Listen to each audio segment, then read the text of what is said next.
Amém. Meus amigos, e o tema de hoje é o tempo das vacas gordas e o tempo das vacas magras. Com certeza, todo mundo ri porque com certeza você já falou ou você já ouviu isso. Só que, pasmem, isso está na Bíblia. O tempo das vacas gordas e tempo das vacas magras está na Bíblia. E eu quero te convidar a pegar a sua Bíblia ou a nota que eu vou ler para você. O texto que nós vamos meditar essa noite está no primeiro livro da Bíblia. Para você não ficar perdido, está em Gênesis 41. Eu não vou contar aqui toda a história desse homem que vale muito a pena mergulhar nessa história, que é José. Eu não vou contar sobre a história de José, mas eu quero pegar uma parte dessa história que o Senhor ministrou no meu coração, e é lá no versículo 25. Eu vou ler do 25 até o 36. E o que Gênesis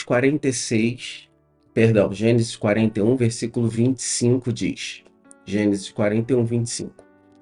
Diz assim, só para que todos entendam o contexto, um rei teve um sonho, e ele não entendeu esse sonho que ele estava tendo de vacas bonitas, gordas, e vacas feias, magras. Ele não entendeu isso.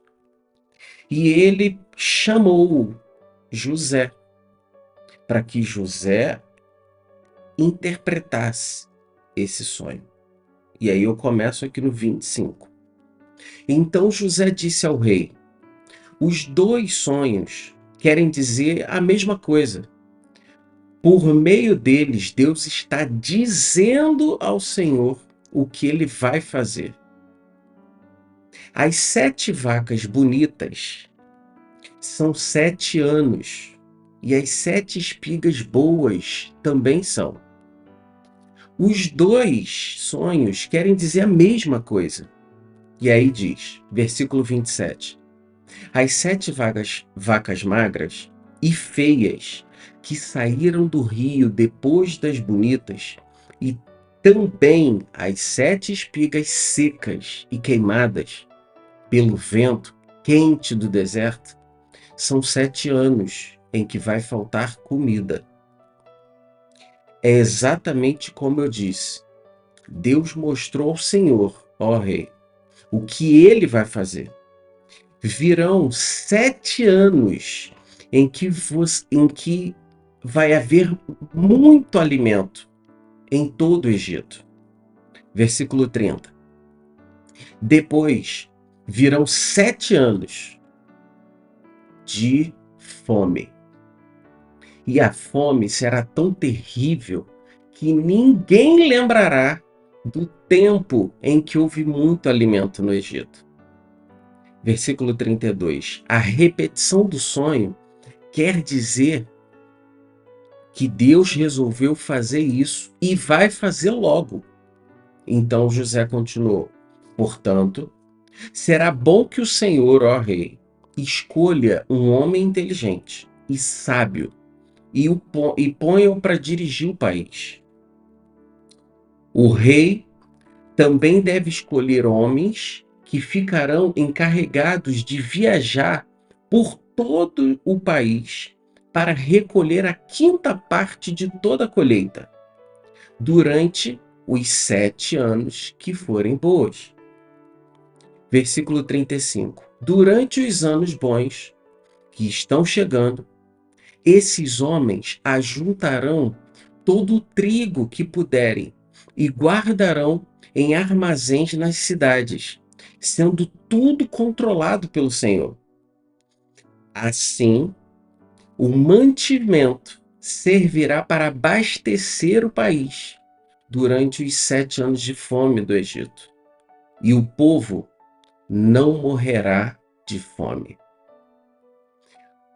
Nós acabamos de ler uma história, e eu leio com muita calma para que você entenda o que aconteceu. José acabou de interpretar o sonho para o rei. 7 anos de muita fartura. 7 anos de escassez. E ele falou: rei, o senhor precisa colocar alguém à frente para cuidar desse país. E precisa de homens para poder recolher a 5ª parte de tudo que entra. Isso para quê, rei? Para os 7 anos de dificuldade. Porque aí ninguém vai passar fome. Todos entenderam até aqui? É só essa história. Só que nós acabamos de ler a história de um rei que foi avisado. Olha que incrível. Se você esteve aqui comigo na ministração do Nabucodonosor, o rei avisou. E hoje eu acabei de falar que que Deus avisou ao rei. Assim como foi Nabucodonosor. Deus avisou ao rei. E hoje avisou de novo. Nós precisamos estar atentos aos avisos. E ele avisou sobre o tempo de vaca magra. E quando eu li essa história, eu imediatamente lembrei de amigos, lembrei de familiares, e eu fiz uma pergunta para mim. Eu falei: será? Eu vou fazer para você essa pergunta. Nós estamos preparados para o tempo de vacas magras? Primeira coisa que eu quero que você anote essa noite, porque você vai precisar refletir sobre essa pergunta. Você está preparado para o tempo de vacas magras? Porque todos os dias nós saímos de casa para quê? Para trabalhar. E quanto mais nós ganhamos dinheiro, mais nós queremos ganhar. E muitos de nós, quanto mais ganhamos, menos temos. Tem pessoas que, quando ganhavam um salário mínimo, conseguiam guardar dinheiro e conseguiam fazer algo diferente. Hoje, essas mesmas pessoas ganham 5 salários e o nome foi negativado. Aí você fala: mas calma aí, não entendi. Existe alguma coisa fora do lugar aí. São pessoas que, quanto mais ganham, menos têm. E essa relação do ter, possuir, usufruir, tem sido um dos principais problemas, fatores de óbitos de doenças cardíacas. Porque nós corremos, pensa naquele cachorrinho, naquele coelho que você solta e para os animais irem atrás. E muitos têm vivido a vida dessa forma. Solta o dinheiro e sai todo mundo correndo incansavelmente 24 horas atrás desse dinheiro. Verdade é que muitos têm pago qualquer preço para ter dinheiro. Muitos têm pago qualquer preço para ter dinheiro. E quando eu falo de preço, tem pessoas que já estão achando normal. Ó, escuta o que eu vou te falar em amor. Tem crente que já está achando normal jogos de azar. É porque eu faço um dinheirinho. Calma aí, meu povo. Tem gente que hoje já acha, para ter dinheiro, normal trabalhar 20 horas por dia. Tem gente hoje que já acha normal mentir e passar a perna no irmão para ter benefício financeiro no trabalho. Concessões estão sendo abertas, abandonando. Gente, tem mulheres que ainda não entenderam essa matemática. Tem mulher abandonando o filho em casa ou numa creche, pagando um salário mínimo para o filho ficar na creche. E quanto que ela ganha? Um salário mínimo.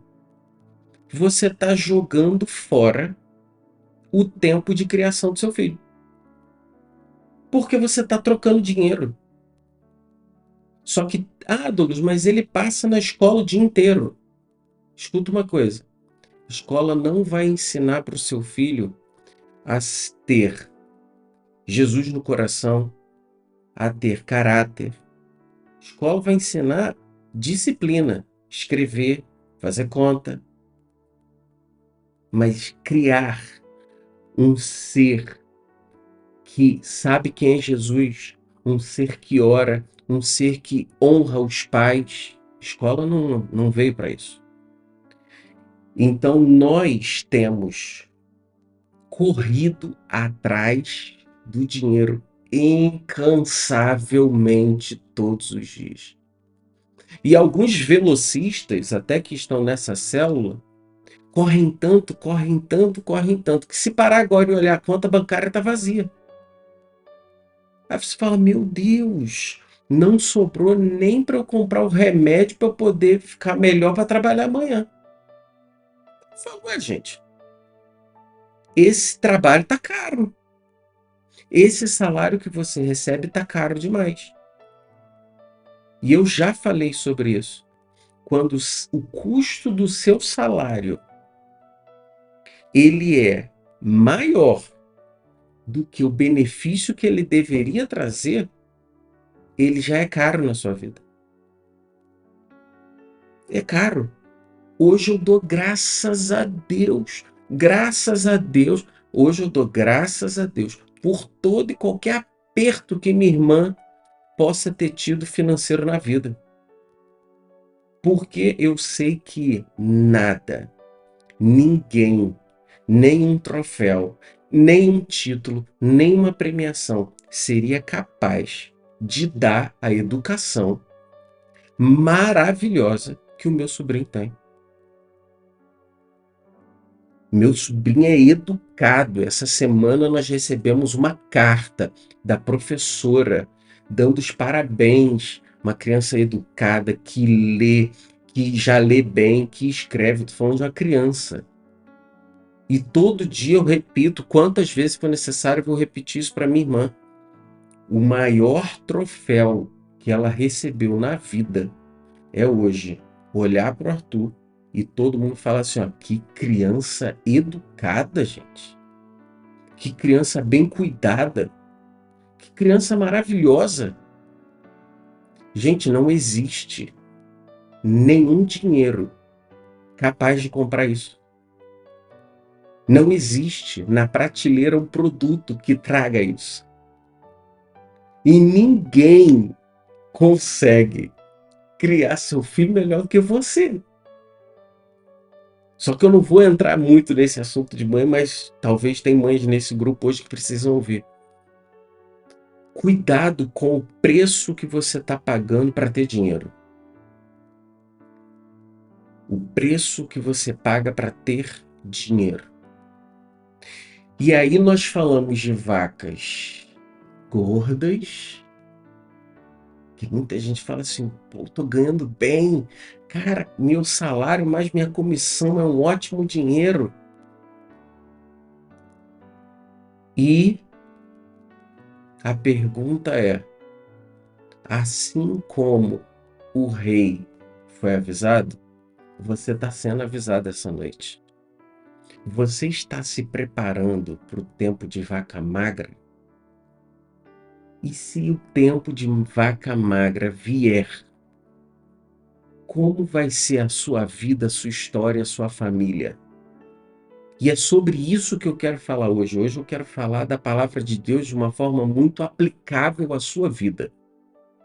Por isso eu quero trazer agora 3 dicas práticas para você aplicar a partir de hoje na sua vida, dentro desse assunto, vida financeira, tempo de vaca gorda, tempo de vaca magra, e vocês vão entender, às vezes, o porquê você está tendo dificuldade, porque o dinheiro que você tanto desejou ter, hoje ele traz mais problema do que benefício. Por que que você ainda não prosperou? Escuta uma coisa, tem gente essa noite que precisa ouvir isso. você é capaz, você é competente, você pode estar no melhor lugar trabalhando. E por que que você ainda não prosperou financeiramente? Aí você joga na internet, por que eu não prosperei? Aí tem vários vídeos motivacionais falando o que que você tem que fazer. Toma banho de água fria de manhã, acorda 4 horas da manhã, grita, eu vou vencer. Não, gente, calma lá. Antes desses apelos emocionais, existem 3 dicas básicas que nós precisamos seguir em Deus. E eu quero que você anote isso essa noite. E a primeira que eu quero compartilhar com você nesse texto, anote: tenha disciplina e construa um fundo de reserva. Tenha disciplina e construa um fundo de reserva. Provavelmente você está ouvindo o Douglas falar isso e pensa: Douglas, mas eu não tenho dinheiro para guardar. Como que eu vou guardar? Só que é muito engraçado, eu que dou reuniões para grupos corporativos, para funcionários, às vezes, gente, eu vejo uma menina falando: Douglas, mas eu não tenho dinheiro para guardar. E a unha tá desse tamanho aqui, ó, bonitinha. Aquela unha de gel, com personalizada. Gente, eu também tenho mulher, eu sei que aquilo ali custa dinheiro. E eu sei que uma mulher consegue viver sem aquela unha. Então por que que aquela mulher diz: não consigo guardar R$ 1, mas minha unha está em dia? Eu não consigo guardar R$ 1, mas esse mês eu andei 20 vezes de Uber. Eu não consigo guardar R$ 1, mas eu não repito roupa. Eu não consigo guardar R$ 1, mas na minha casa tem Netflix, tem Amazon Prime, tem isso, tem aquilo, tem internet. Fala, calma aí, gente. Não é falta de ter. O que falta é prioridades na sua vida. Porque ter você tem. Você está recebendo. Você, de alguma forma, recebeu algo. O X da questão é: qual é a prioridade? E aí, para você ter disciplina, você tem que colocar prioridade. E esse texto que nós acabamos de ler, ele fala sobre a disciplina de quê? Construir um fundo de reserva. Porque no versículo 34 começa: ó rei, também deve escolher homens que ficarão encarregados para viajar por todo o país, para recolher, anote isso, a quinta parte de todas as colheitas. Eu quero que você anote isso. Versículo 34. A quinta parte de todas as colheitas, durante os 7 anos bons. A palavra ensina de forma didática quanto você tem que guardar, por quanto tempo você tem que guardar. Olha que incrível, gente. Tem gente que lê a palavra de Deus, é uma história. Não, ela está te falando até, para você que é analítico, ela está te dando dados. Dados. Está aqui, ó. E aí no versículo 35, durante os anos bons que estão chegando, esses homens ajuntarão todo o trigo que puderem para guardar. Aí eu vou pular, versículo 36 diz: assim o mantimento servirá para abastecer o país durante os 7 anos de fome no Egito, e o povo não morrerá de fome. Provavelmente você já ouviu, eu falo isso com muito prazer e para todos, eu amo os Estados Unidos. É o país onde eu ainda vou morar. É onde eu quero que meu filho nasça ali. Ah, por quê, Douglas? Você não é brasileiro? Não, eu sou brasileiro, eu sou. Tem tudo que eu construí, Deus me deu foi nessa terra, mas eu também tenho direito de amar uma outra nação. Não existe problema nisso. E tem brasileiro que não pode morar nos Estados Unidos. Ué, Douglas, mas por quê? Porque não tem documentação? Não. É porque nos Estados Unidos Não existe a regalia financeira que existe no Brasil. No Brasil, um funcionário ruim, ele fica contando os meses para, se ele for mandado embora, ele recebe auxílio-desemprego. Lá nos Estados Unidos, primeiro, você já não é funcionário de ninguém, você está ralando ali para poder trabalhar. E se você for mandado embora, você tem que arrumar outro emprego. Você tem que arrumar outro trabalho, porque senão você não paga a conta. Então observa que num lugar, numa terra, num país onde o governo não vai me mimar por 5, 6 meses, eu preciso ter a disciplina de guardar nos 7 anos de vaca gorda. Porque se os 7 anos de vaca magra vierem sobre a minha vida, eu preciso ter como comer, como vestir, como cuidar da minha família. Então observa que tem pessoas que, eu quero ir para os Estados Unidos. Talvez até mudem de opinião depois que eu acabei de te falar sobre isso. Se você gosta e tem, gente, eu vou arrumar um emprego. Aí tem cristão que quer arrumar emprego, chega lá e fala assim: não, mas por favor, não assina minha carteira não, que eu estou recebendo ainda auxílio. Jesus, primeiro que isso não deveria acontecer com você, filho de Deus. E segundo que esse acordo irregular só existe aqui no país. Aí, não sei se você sabe disso, mas quem no Brasil quer ter um CNPJ, quer empreender, começa pelo MEI. Abre o MEI, você ganha um CNPJ e aí você começa a trabalhar. Não sei se vocês sabem, mas tem matérias na internet que dizem que caiu o número de pessoas abrindo MEI. Falo, por quê? Porque começaram a divulgar que quem tem MEI não tem direito ao auxílio-desemprego. Falei, entendi. Então, ele prefere ficar preso do que começar. Porque ele já quer ter aquela gaiolinha fixa onde ele vai pousar.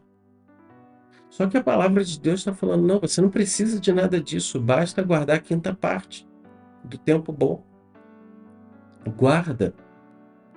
E aí eu quero trazer para uma dica prática para a sua vida.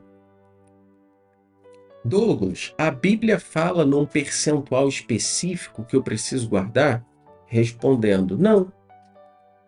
Mas eu quero te convidar essa noite a se inspirar na história de José. E se você quer se inspirar nessa história que você acabou de ler, nessa estratégia que José deu para o rei, a quinta parte é exatamente 20% de algo. Então, se eu tenho hoje, traduzindo aqui, se eu recebo líquido na minha mão, um salário de R$ 1.400, líquido, aqui ó, na minha mão, tire a quinta parte e guarde a quinta parte. Quanto que é isso, Douglas? A quinta parte? R$ 280. Tira R$ 280 por mês, finge que ele não existe e guarda. Douglas, mas eu não recebo 1.500, 1.400. Eu recebo 10 mil. Então, o que eu estou te falando é, a partir de hoje, tire 2 mil dos seus 10 mil e guarde. Não, Douglas, eu ganho R$ 200 por mês. Então, eu estou falando para você também. Tire R$ 40 por mês e guarde. Não, Douglas, eu recebo uma mesada de R$ 10 por mês. Então, é para você também. Tire R$ 2 e guarde. Eu não, como reforcei, não existe um versículo dizendo especificamente um percentual que você precisa guardar. Eu estou te orientando com base na inspiração da instrução que José deu para o rei. Vamos reservar a quinta parte. Amém? Em Provérbios 21, anote aí, Provérbios 21, no versículo 20, diz assim, ó: na casa do sábio há reservas de comida e azeite, mas o tolo devora tudo que pode. Isso sugere o quê? A importância de economizar e não gastar tudo de uma vez. Então, se você tem a sua casa, é a casa do sábio, tenha uma reserva. Douglas, eu não consigo tirar 20% do que eu recebo na minha mão. Tire 10, tire 15, tire 5, tire 1%. Mas guarde. Guarde. Douglas, eu achava que guardar dinheiro era uma instrução só para gestores ou em palestras motivacionais. Não. Provérbios 21, 20 eu acabei de ler para você. Na casa do sábio há reservas de comida e azeite, mas o tolo devora tudo. E detalhe, gente, tem gente que tenta usar a palavra de Deus para justificar que é gastão. Já vou até te dar essa dica, tá? Você vai falar sobre essa palavra de hoje com alguém e alguém vai vir e falar assim: ah, não, que isso, Giovanni? Você está falando que Deus manda economizar? Claro que não. Você já leu Mateus 6, 19 a 21? A pessoa já até decorou, tá? Que ela fala, não, em Mateus 6, de 19 a 21, olha o que diz o versículo, e essa pessoa distorce para gastar tudo. O versículo diz assim, ó: não acumulem para vocês tesouro na terra. Ó, não acumular, então não guardar. Então a minha vida é para torrar. Onde a traça e a ferrugem destroem, e onde os ladrões arrombam e furtam. Mas acumulem para vocês tesouro no céu, onde a traça e a ferrugem não destrói. Gente, eu não vou nem continuar lendo, porque só o início. A pessoa decorou o início. Não acumulem tesouro na terra, onde a traça e a ferrugem destrói. Então, eu vou torrar tudo. Douglas, você conhece gente assim? Conheço. Eu conheço gente hoje que ganha muito bem. Muito bem. Mas se quebrar um copo dentro de casa, não tem dinheiro guardado para trocar o copo. Eu conheço gente que ganha muito. Eu conheço gente perto que ganha 40 mil, 50 mil. E aí você chega para essa pessoa e fala: quanto você tem dinheiro, irmão, guardado? Guardado? Eu vou morrer, vai ficar tudo aí? Dinheiro para mim é para gastar, pô. E ainda vem e me rebate com um versículo: não acumule tesouro na terra, porque o homem vem e rouba tudo. Eu falei: ah, bem, usa esse versículo na sua vida. Usa na sua vida, na minha não. Porque na minha eu vou responder para você com Provérbios 21, 20. Na terra do sábio há reserva de comida e azeite, mas o tolo devora tudo que pode. Então, a primeira dica prática que eu quero trazer essa noite: tenha disciplina e construa um fundo de reserva. Para quando? Para ontem. Para ontem. Se você chegou nessa célula hoje e não tem nenhum dinheiro guardado, começa uma nova vida a partir de amanhã. Douglas, mas eu começo como? Começa com pouco. Começa com pouco. Douglas, mas se o dinheiro ficar na minha mão, eu vou torrar. Se o dinheiro ficar ali, eu vou gastar. Então eu vou te dar um conselho. Vai alguém que você tem muita confiança. Eu poderia ir na minha irmã. Vai lá no celular dela, cria uma conta num banco online e fala assim, ó, Dominique, muda a senha aí. Todo mês eu vou fazer o Pix para essa conta, tá? E eu vou sempre guardar um dinheirinho aí. Se for futilidade, não deixa eu usar. Isso aí é só para emergência. Pronto. Eu não vou conseguir mexer, porque ela vai trocar a senha e eu só vou jogar o dinheiro para lá. Eu só vou jogar o dinheiro. Quer ver uma outra forma que ajuda muita gente a guardar um dinheirinho? Faz consórcio. Vai lá e faz um consórcio. Você não pode pegar o dinheiro do consórcio, você só paga, paga, paga, paga. E se você sair, você só consegue pegar uma parte do dinheiro no final do consórcio, daqui a 5 anos. Então, continua pagando, pagando, pagando. Aí quando você termina o consórcio, ah, não, não quero comprar um carro, não, eu quero o dinheiro. Aí você vai lá e pega o dinheiro. Você tem a opção de não pagar? Não, não tem. Uma outra coisa, um outro conceito que precisa entrar na sua cabeça hoje é: tem gente que faz assim, ó, pega o dinheiro, paga todas as contas, e aí o que sobra, que ela vai ver quanto vai guardar. Já te aviso, vai guardar nada. Porque não sobra. O efeito é contrário. Você já tem que programar quanto eu vou guardar. Eu vou guardar R$ 50 por mês. Então, tendo dinheiro ou não para sair ou para pagar isso ou aquilo, eu vou guardar R$ 50 por mês. Você tira antes, não depois. Tem gente que não consegue guardar porque quer tirar depois. E depois, sabe o que você vira? Um escravo do dinheiro. Porque sempre falta. Porque você sempre lembra de algo que está faltando para comprar. Então, a primeira dica dessa noite: faça um fundo de reserva. Gente, tem gente essa noite aqui que precisava muito ouvir isso. Se o tempo de vaca magra for amanhã, o que acontece com você, com a sua vida, com a sua família? Ah, Douglas, eu vou só orar no Senhor. Amém. Creia.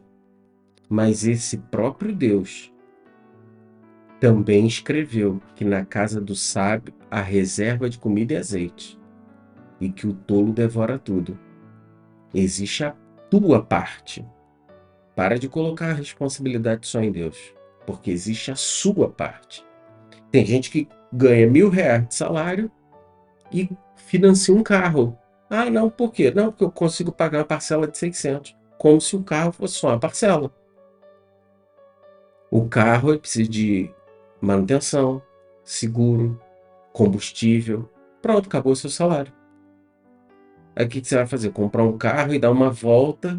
E aí, se alguém parar e falar assim, ó, compra um cachorro quente. Ah, não, não, não tem como. Vocês aceitam litros de combustível para pagar o cachorro quente? Que é a única coisa que eu tenho, é o carro, o cachorro a gasolina.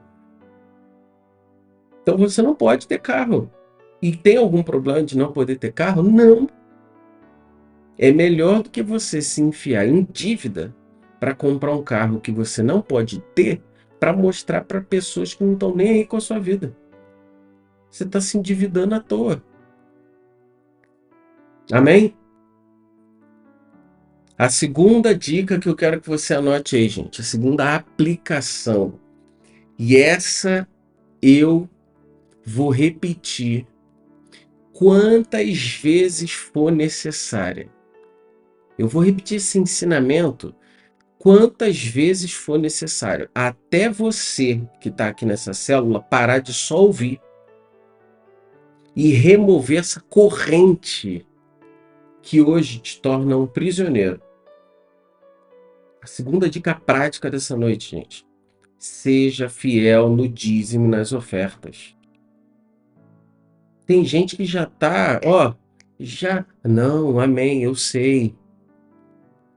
Senhor, no dia que eu ganhar, eu ganho 1.000. No dia que eu ganhar 2.000, passa a dar dízimo. Hoje ganha 5 e não dá.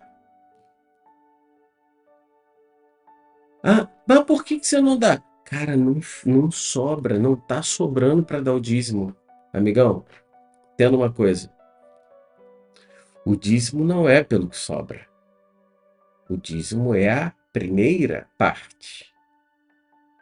A sua vida você mantém com o que sobra. Não é o dízimo que é com o que sobra. Tem gente que vive escassez financeira e não entende por quê e não muda.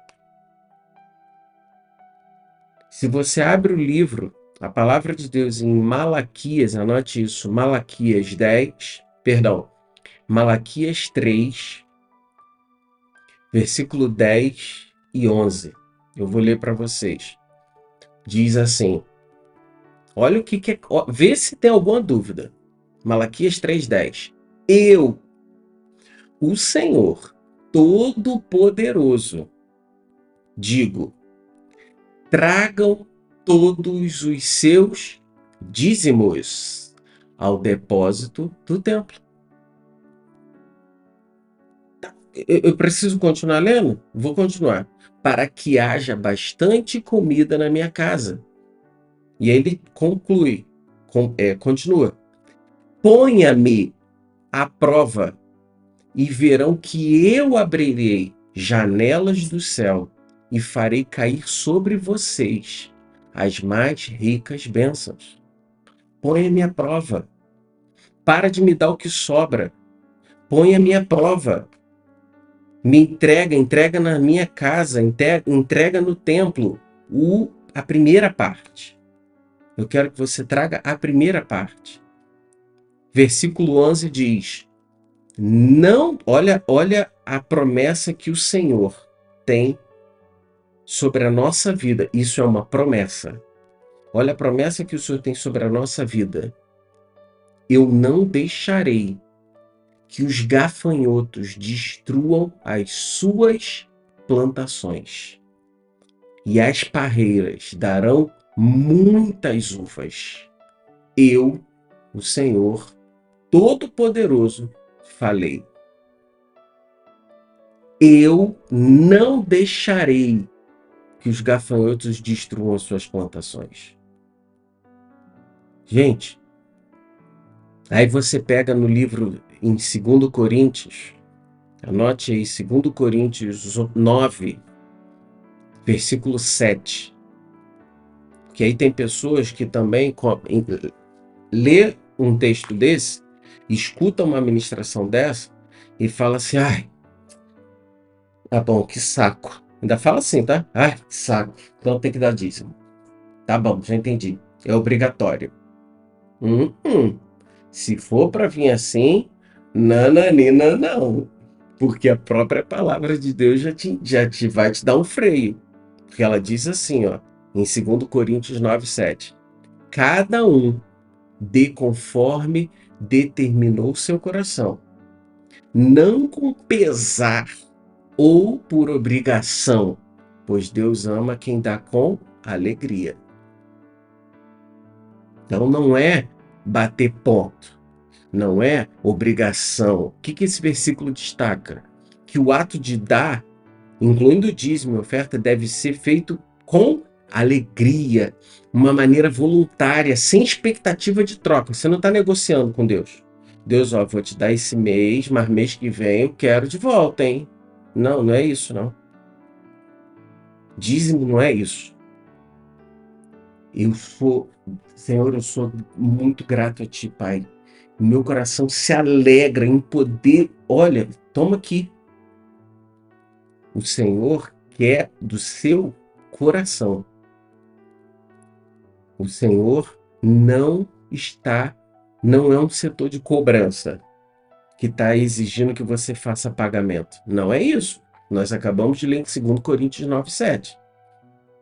E aí, se você avança na palavra de Deus, você vai lá para Provérbios 11. Anote aí, Provérbios 11, 24 e 25. E o que Provérbios 11 diz? Quem dá com generosidade se torna, sabe o que, gente? Mais rico. E quem retém o que deveria dar, cai na pobreza. Tá aí. Tá aí. Tá aí. O generoso, sabe o que que acontece com o generoso? Diz a palavra de Deus, o generoso prospera. O generoso prospera. Quem dá alívio aos outros, alívio receberá. Gente, princípio simples, básico. E muitos, meus irmãos, sem nenhuma acusação, mas muitos aqui ainda estão com uma corrente nos pés sobre a vida financeira e infelizmente eu vejo, e o máximo que eu posso fazer é orar pela sua vida, porque a corrente é você que mantém ela aí. É você que mantém a corrente aí. Você é que mantém a corrente aí. Você está retendo da única pessoa que não era para reter. Você não está obedecendo a única pessoa que você precisava obedecer. E aí vamos para a terceira e última dica dessa noite. E eu quero que você anote isso, e isso vai, vai gerar um conflito na sua mente. Mas é necessário dizer. Anote aí. Toda casa precisa de um governador abaixo do rei. Toda casa precisa de um governador abaixo do rei. E aí eu te pergunto, quem é a pessoa que administra as finanças da sua casa? Quem é? Ah, Douglas, a resposta certa é quem precisa ser o gestor? A mulher? O homem? Não, não é isso. A resposta certa é, note isso, o gestor é aquele que tem uma visão de gestão diante da palavra de Deus. Esse tem que ser o governador. Esse tem que ser o gestor. Esse tem que ser o que controla o cartão. Esse tem que ser o que controla e administra a planilha. Esse tem que ser o que cuida da entrada e da saída. Por quê? Porque na prática, o administrador da sua casa é aquele que busca o Senhor antes de agir. Se você der todo o poder de gestão na mão de uma pessoa que vive longe da presença de Deus, que nunca ora ao Senhor antes de agir, você só vai ter sobre a sua vida e a sua família ruína. E isso tem acontecido em muitos lares. Eu tenho uma mulher que ora e o marido está desviado. Aí você fala, quem cuida da despesa da casa? O marido. Essa casa não anda, não prospera. Essa casa dá dízimo? Não. Essa casa guarda uma parte do dinheiro? Não. Essa casa só chega dívida, dívida, dívida, dívida e dívida. Sabe o que essa casa precisa? Troca de governador. Troca de governador. Só que culturalmente, ah, não, mas o homem é que cuida da casa. Garotão, o homem é o cabeça da casa. Isso significa que quem tem que ir para a rua, desbravar, cavar, suar, ralar e trazer para dentro de casa é você.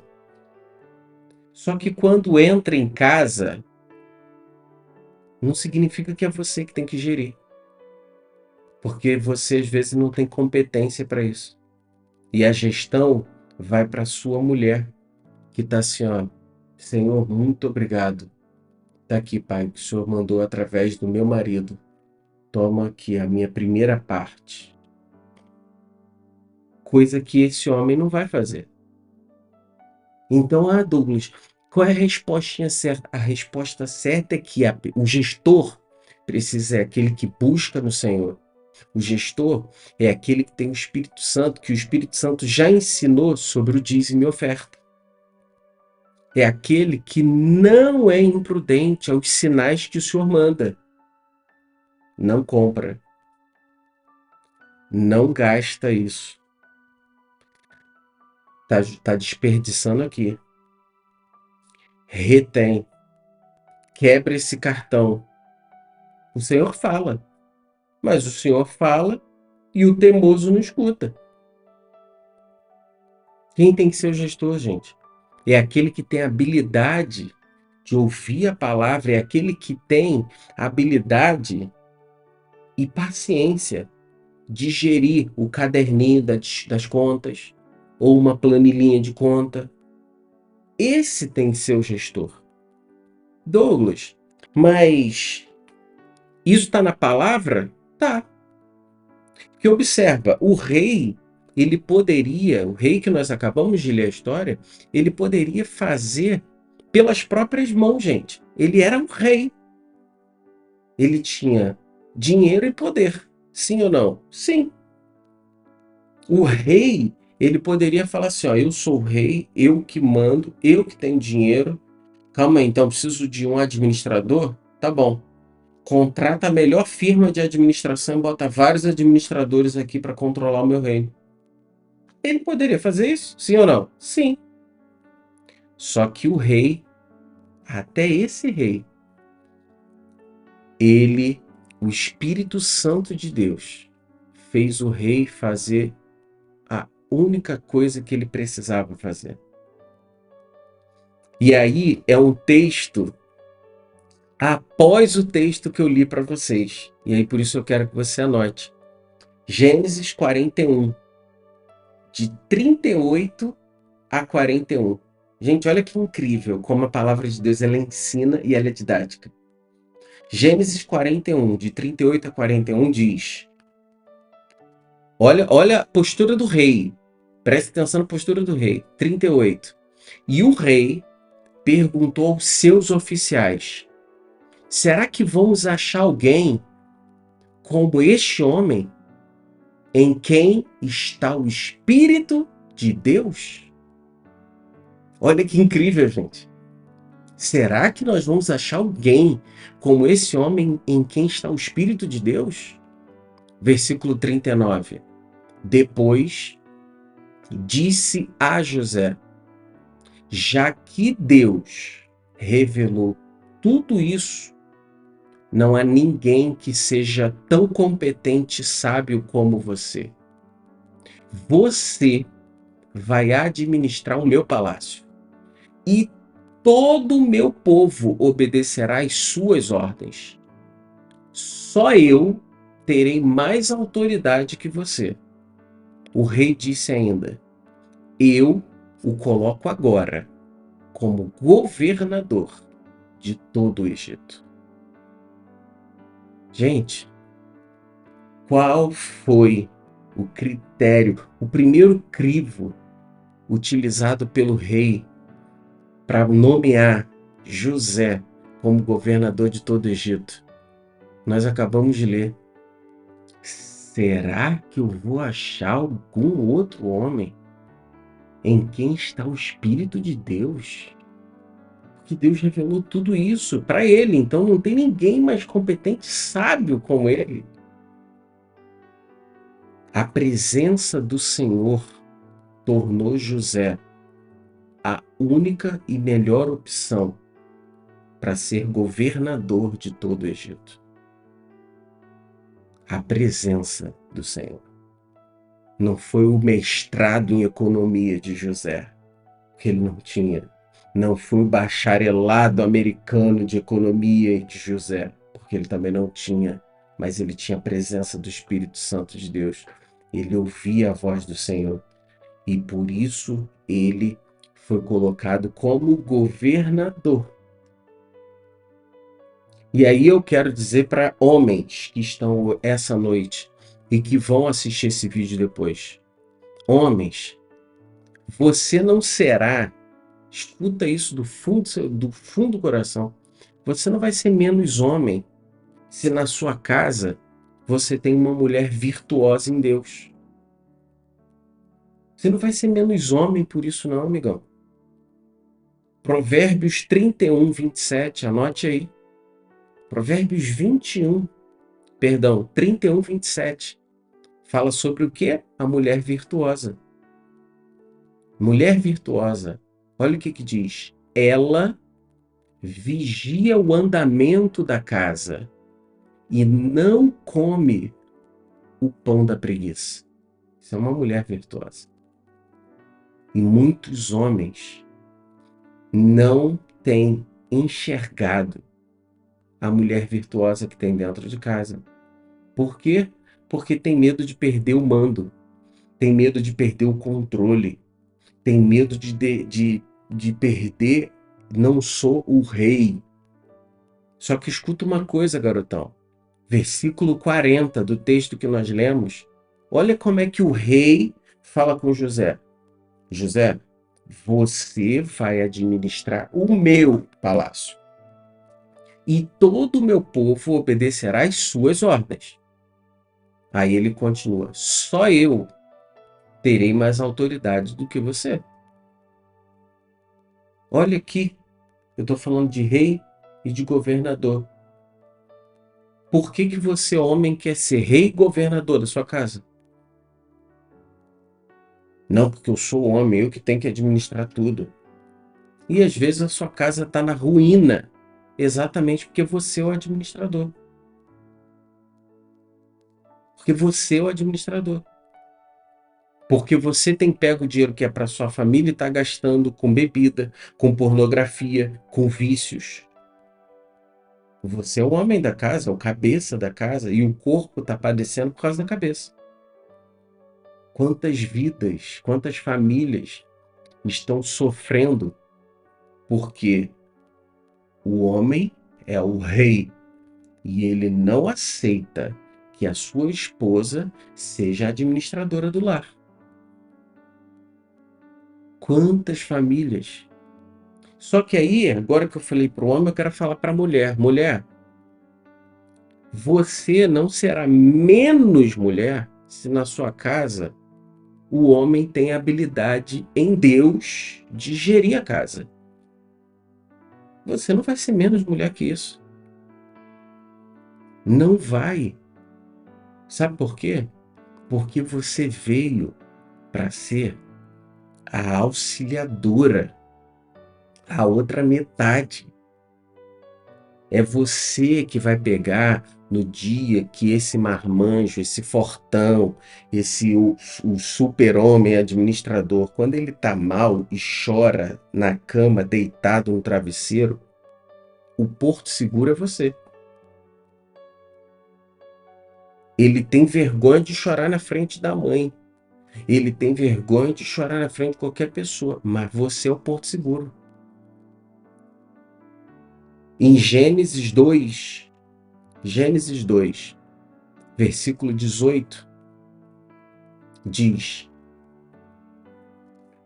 Depois o Senhor Deus disse: Não é bom que o homem viva sozinho. Eu vou fazer para ele alguém que o ajude, como se fosse a sua outra metade. Essa mulher está para te ajudar.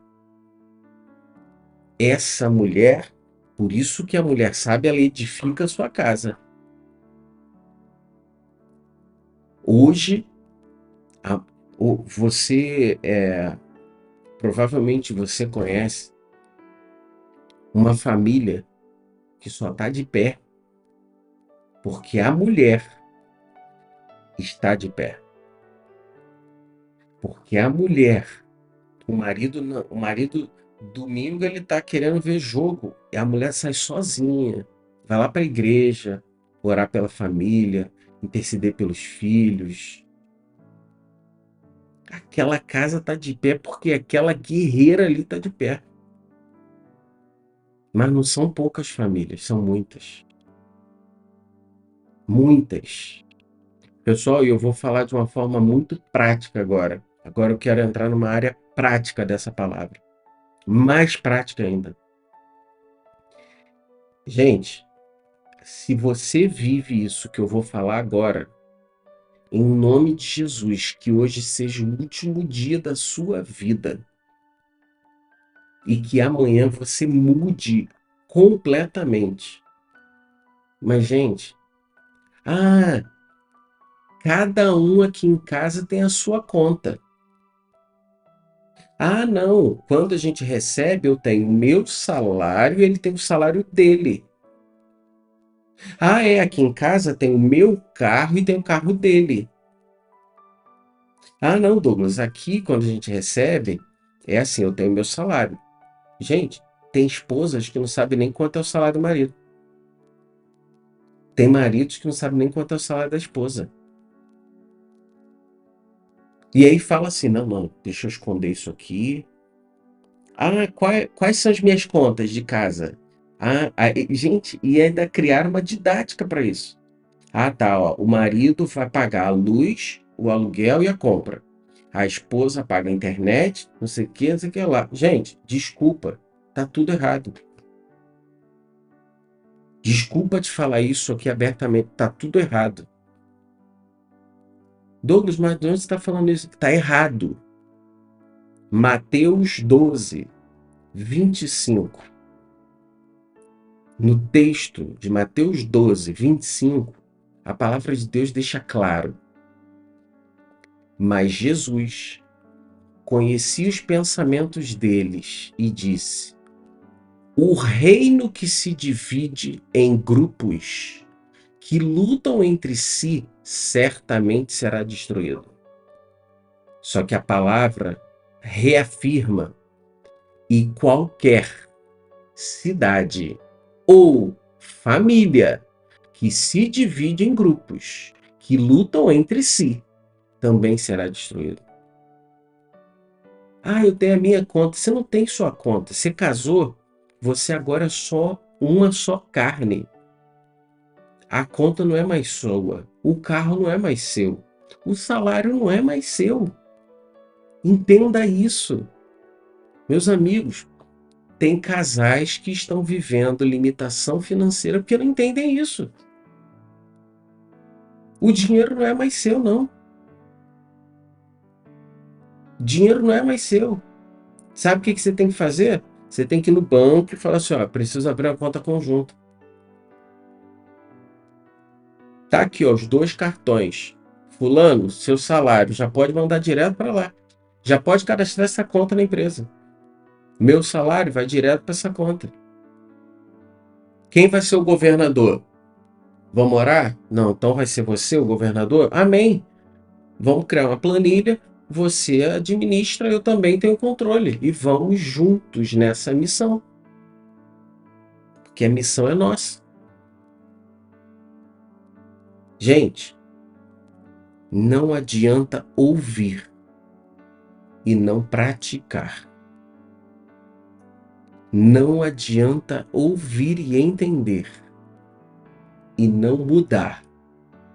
Douglas, mas na minha família, minha mãe teve muito problema com meu pai por isso. Você não é sua mãe. E o seu marido não pode ser culpado e penalizado por causa do seu pai. Você vai arrastar essa maldição até quando? Você não é sua mãe, seu marido não é seu pai. Deus está querendo te abençoar, te honrar, e você está usando história do passado para ver se o presente está certo, para construir um futuro. Que lógica é essa? Construir um futuro com base no passado? Então casa com um clone do seu pai. Ou casa com o clone da sua mãe. Você está namorando? Não é casado? Pronto, o melhor momento para você conversar sobre isso, já que você pensa em casar com essa pessoa, é no namoro. É no namoro. Quer uma dica aí para vocês que estão namorando? Dica para quem está namorando. e vai achar a pessoa certa na palavra de hoje, vai achar a pessoa certa? É simples. Estamos namorando, a gente vai sair bastante, não vai? Vai. Cara, vamos fazer o seguinte: vamos deixar uma continha e a gente coloca um dinheiro lá. E aí, toda vez que a gente sair, a gente paga com esse cartão. Pronto. Não precisa ficar essa coisa ridícula de dividir a conta. Nós vamos já começar, nós somos noivos. Por que que a gente já não começa a aprender que só existe uma despesa e uma receita? Isso é ensinável, só que alguém precisa ensinar. E o que que o mundo diz? Não, faz isso não. Senão seu marido vai pegar, vai gastar o dinheiro, vai usar. Gente, reino dividido não prospera. Não prospera. Tem famílias que o Senhor quer abençoar. Só que ele mesmo sabe que não pode. O Senhor sabe que não pode abençoar algumas famílias, sabe por quê? Porque senão vai dividir mais ainda o reino. Ganhei na Mega Sena. Quanto é? 1 milhão. A pessoa já. A primeira frase que ela fala é assim: ó, 500 para mim, 500 para você. Dividiu. Ah, mas por que você está dividindo? Se é uma pessoa só. O que a gente tem que fazer é o que vamos fazer com 1 milhão. Porque a minha vida agora é a sua vida é a minha vida. A gente está junto. E aí eu finalizo aqui com 10 dicas práticas. E eu queria que você anotasse essas 10 dicas práticas sobre gestão financeira para a família. Gestão financeira para a família. 10 dicas práticas, curtas, rápidas, e que você possa viver essas dicas. A primeira, gente, registre. Registre todas as despesas. Registrar despesas. Registrar, incluindo gasto fixo ou variável. Você tem que registrar, pô. Eu hoje faço algo que me ajuda muito a registrar, e eu vou te dar esse macete. Se você sabe que com Uber e passeio na sua realidade financeira, você só pode gastar R$ 500 por mês. Ok? Isso é um exemplo. Aí o que você faz? Lembra que eu instalei uma conta lá no computador lá de Dominique? Eu chego para ele e falo: Dominique, vai na configuração do meu cartão de crédito aí e coloca limite de R$ 500. Eu não posso gastar mais que isso. Pronto. Agora eu só tenho R$ 500. E aí eu vou usando. Eu não vou fugir do meu planejamento financeiro. Esse negócio de, não, calma aí. Graças a Deus tem um limite de R$ 5.000. Eu vou gastar 4.000, porque aí mês que vem eu parcelo, pago o mínimo, depois eu pago. E morreu. Os 5.000 viraram 150.000. Aí você resolve a dívida indo lá na Nubank pegando 150.000. Você vai pagar 2 milhões. Dos 150.000 de juros vem 2 milhões. Acabou sua vida. Por quê? Porque você não registra despesa. Como eu uso cartão para comprar uma água, fica registrado. Quem é, deixando aqui para todos. Eu sou analítico? Sou. Eu mexo em planilhas? Mexo. Mas, gente, eu me casei com uma contadora. Amigo, eu me casei com uma contadora cristã, fiel. Por que eu vou parar para me preocupar com a planilha? Não. Vem cá que eu li lá em José. A partir de hoje você é o governador. Eu sou o rei, você é o governador. Pronto. E a vida segue. E já são 12 anos de casado assim.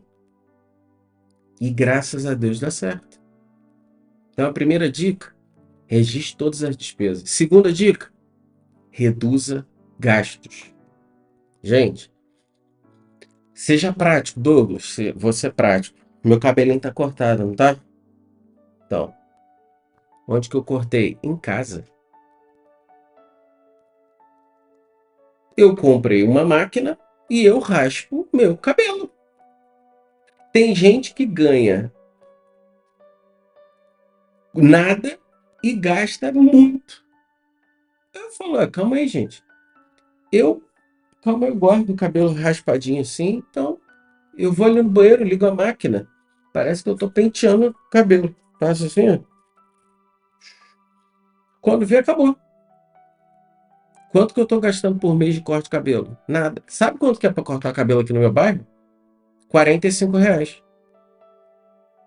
Pra fazer um disfarçado, tarará. De 15 em 15 dias, R$ 90. Tá repreendido, gente. R$ 90 só pra cortar o cabelo? É muita raça de dinheiro. Tô fora. Eu corto meu cabelo. Sabe quando que eu faço disfarçadinho? Raramente quando eu tenho um evento, uma reunião. Aí eu vou lá e falo assim, não, vou ter que investir. Aí eu vou lá e corto. Mas me dá uma pena saber que em 10 dias o dinheiro já foi embora. Porque cresce tudo de novo. Cresce tudo de novo. Então, assim, você tem como reduzir gasto? Lógico que tem. É lógico que tem. Só que você precisa ter maturidade para reduzir gasto. Porque reduzir gasto, você vai tirar algum conforto que você tem. Então você precisa adaptar sua mente. Falar assim, ó, tô ganhando, tô ganhando, tô ganhando. É benefício. Se você olhar para o ônus, aí é ruim. Então fala do bônus, fala do bônus. Terceira dica, cartão. Isso aqui mudou. Nossa, graças a Deus. Gente, cartão de crédito compartilhado. Se você é casal, cartão de crédito compartilhado.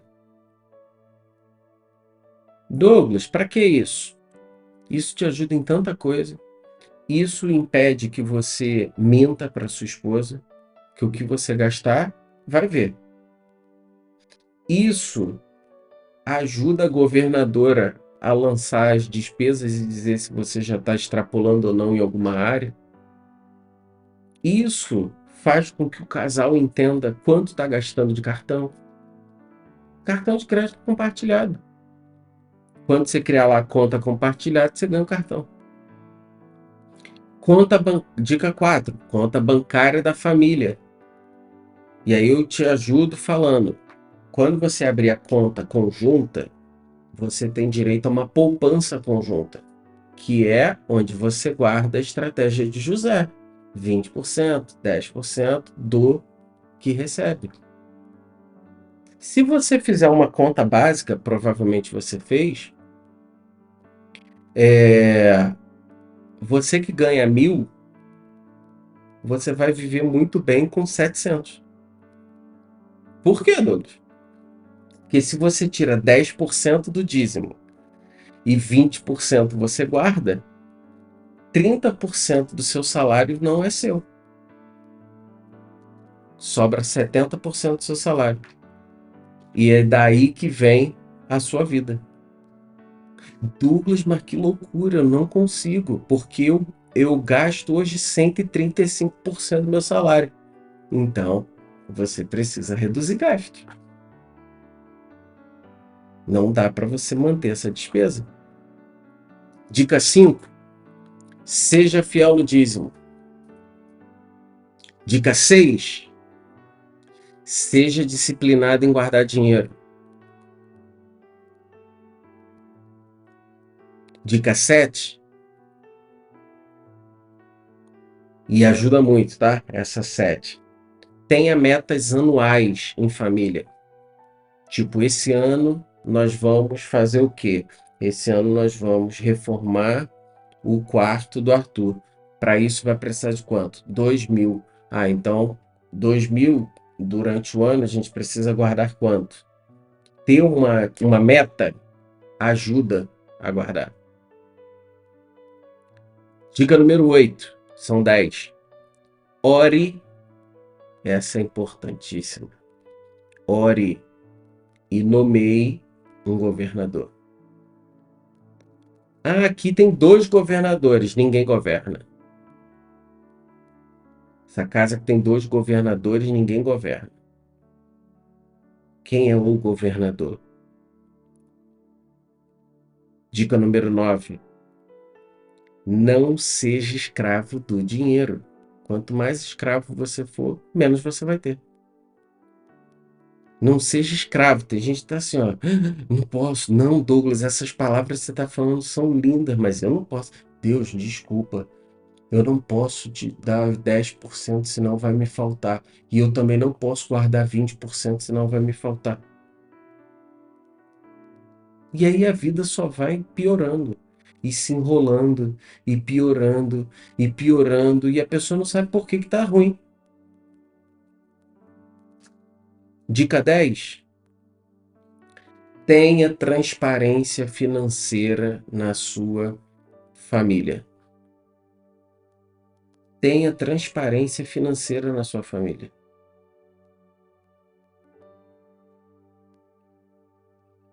Como isso, Douglas? É sim. Ah, eu ganhei uma premiação extra. Não, pô, essa premiação aqui, ô fulano, tem como você não mandar para essa conta? Eu vou te dar um outro Pix aqui do irmão. Aí você transfere para lá que ele vai sacar para mim, que aí eu vou ficar com esse dinheiro só para mim, minha mulher não vai nem saber.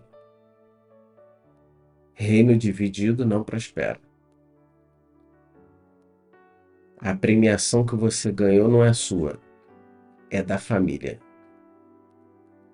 É sua quando você era solteiro, agora não é mais. Não é mais. E eu trouxe para você que vai assistir esse vídeo depois, eu vou colocar o link na descrição. Para você que está hoje online na célula, eu trouxe uma planilha. Eu fiz uma planilha de gestão financeira para todos dessa célula. E eu quero te abençoar com essa planilha. Essa planilha ficou tão boa que eu quase que falei assim: caraca, eu acho que eu vou mudar para ela. Como eu concluo essa noite? Eu concluo essa noite dizendo 3 coisas.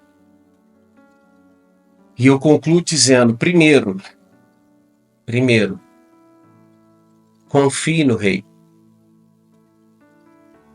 Jeremias 29:11 diz: porque eu sou, porque sou eu que conheço os planos que eu tenho para vocês, diz o Senhor.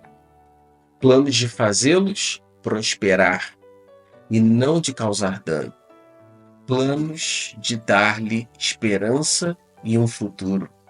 Então, confie no rei. Clame ao rei.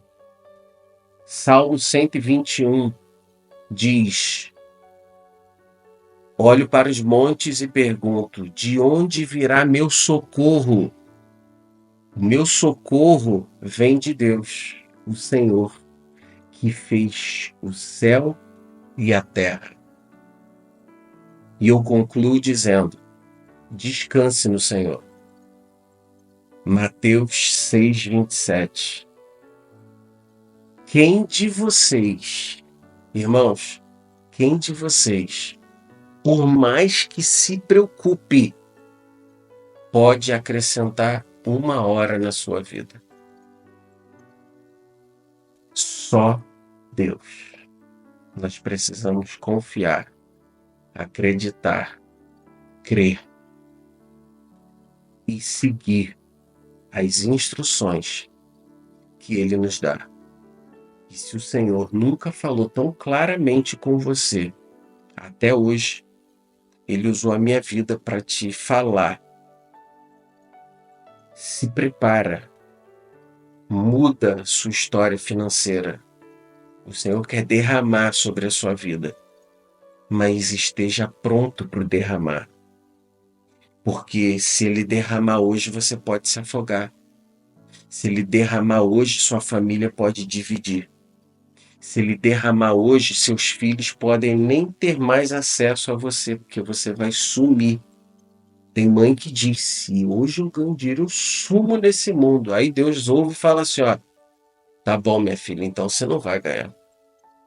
Porque eu não quero que você suma. Você tem uma missão aí para mim. Você tem que ficar aí quietinha.